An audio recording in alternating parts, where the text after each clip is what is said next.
just got finished watching the brand new Netflix series called Monsters. The Lyle and Erik Menendez story. Of course, the brand new show from Ryan Murphy, the guy who is in charge of doing American Horror Story. He did Glee. He's done a bunch of these kind of true crime dramas as well. His newest show in this weird Monsters anthology series that he's going to be doing that covers true crime stories about, like, killers and serial killers. Of course, last year we had the first series, which was Monster, the Jeffrey Dahmer story, which was a very controversial series. If you saw my channel last year, I had my opinions about it. It's a show that altogether I thought was made extremely well, and one of the better pieces of, kind of non-fiction storytelling on TV about a serial killer. The only issue with the show is that non-fiction-y part. The show had a lot of problems when it comes to its depiction of Jeffrey Dahmer, and how it almost felt like it was trying to get the audience to empathize with this crazed, psychotic serial killer. It felt like the Joker movie, except Joker is fictional. So you get around that. This is the new show about the Menendez brothers. If you don't know what the Menendez brothers are, there are these two kids that ended up shooting and killing their parents. Not only did they shoot and kill them, but they killed them with shotguns in a very, very brutal way. And the reasoning for why they did that has been debated for years and years and years. They ended up going to trial and claimed that it was because they had sustained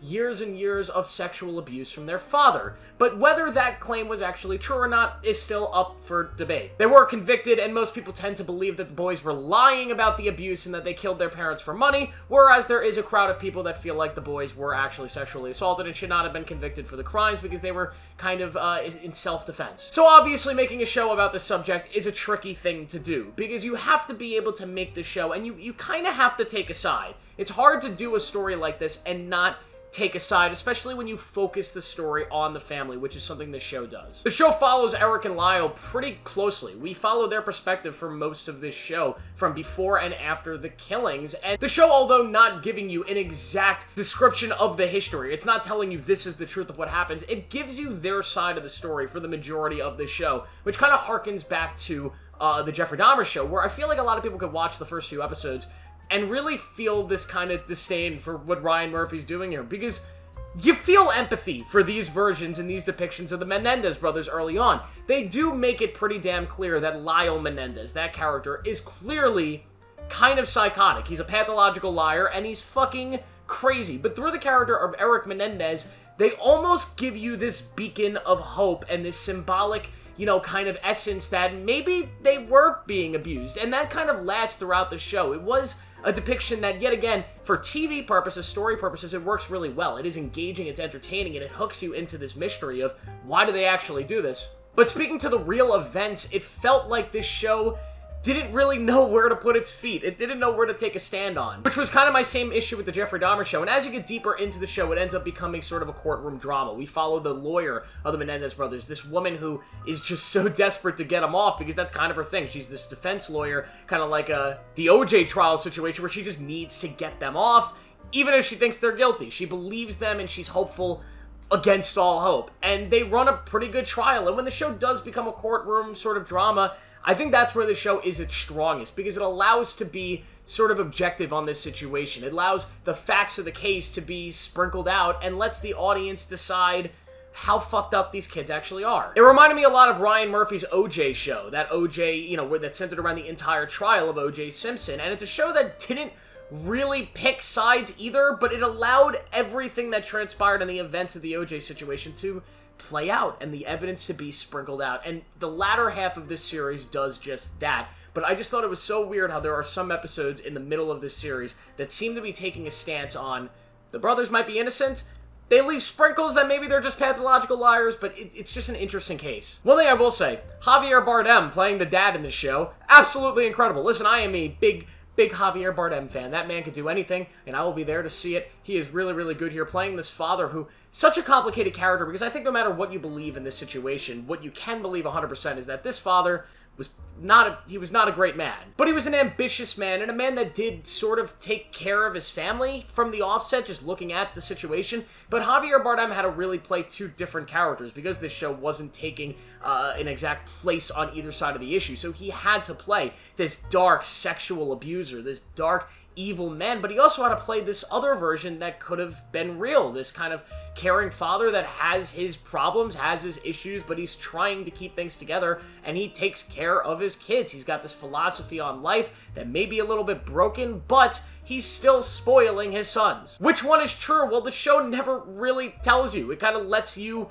believe for yourself. But yet again, I just feel like because the show doesn't take a stance, and because its first 5 episodes are really trying to push you towards, maybe they were justified, and then the last 5 episodes are like, maybe they weren't, because it's trying to have the best of both worlds, and it's a show that focuses on the subject matters, not on, like, the court trial, like the OJ thing.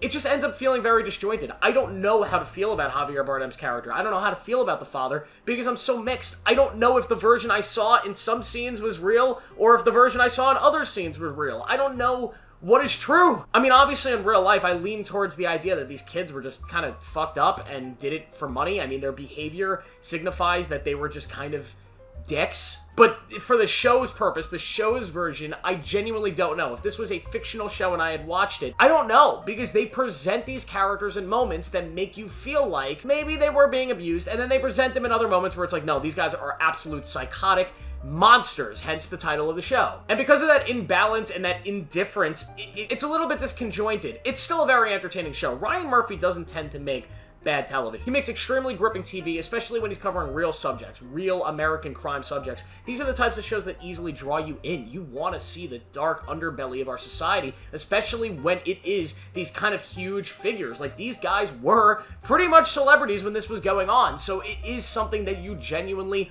are interested in as an audience. This show does a great job of bringing you in. It has a lot of great technical aspects. I think the way it's shot, there's one episode that's like 30 minutes long, and I believe it's just one steady, unbroken shot. I thought that was really unique and cool. I enjoyed the score of this show. I thought it was really great. And all of the performances are top-notch stuff. The writing is crisp enough. The pacing is good. This is a very, very well-made season of television that if you're just looking to distract yourself for a couple days and binge through something, I highly, highly, highly recommend this. But if you're looking for kind of the end-all, be-all explanation of the Menendez brothers story, if you're trying to find out if they really did it, I'm not sure this is the best depiction of these people and of this story, only because I'm left even more unsure after watching this show than I was going into it, because the show at times wants you to believe these guys are psychotic, evil sociopaths, and at other times wants you to feel a little bit more sympathetic to at least one of the brothers. Lyle, they made him look like a piece of shit. And it's the same thing with the Jeffrey Dahmer show. It's a show where Jeffrey Dahmer is so clearly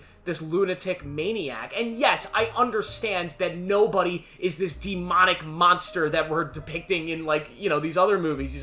Nobody is actually, you know, Palpatine. You know, everybody's got these human aspects, and it is interesting to delve into serial killers and discover how were they able to come off like normal human beings? Who were they actually? Like, that's an interesting subject, but to do it with Jeffrey Dahmer, when a lot of his victims and the people he affected are still there, and to tell the story from his perspective and make you feel sympathetic for him, it was questionable. The same way I think this is questionable. Although, you know, it was their parents they killed. It's not like they're serial killers and they have victims sprawling all across the country, but there's a sense of insensitivity in not kind of giving a more objective point of view to tell this story. I think the easiest place to tell this story would have been like they did the OJ show, following the lawyers. Let's follow both sides of the lawyers as they tackle the facts. That, to me, is how I would have approached this story if I was doing it. But yet again, it still turned out to be a very entertaining season of television. A great season for Ryan Murphy, and I'm always seated for Ryan Murphy projects because I think he's a really good television filmmaker. He's awesome, and this is worth watching. I will give Monsters, the Erik and Lyle Menendez story, a 4 out of 5. This is a really solid season of television that, listen, you might have some problems with it just on sensitivity stuff. I clearly did, as I've explained.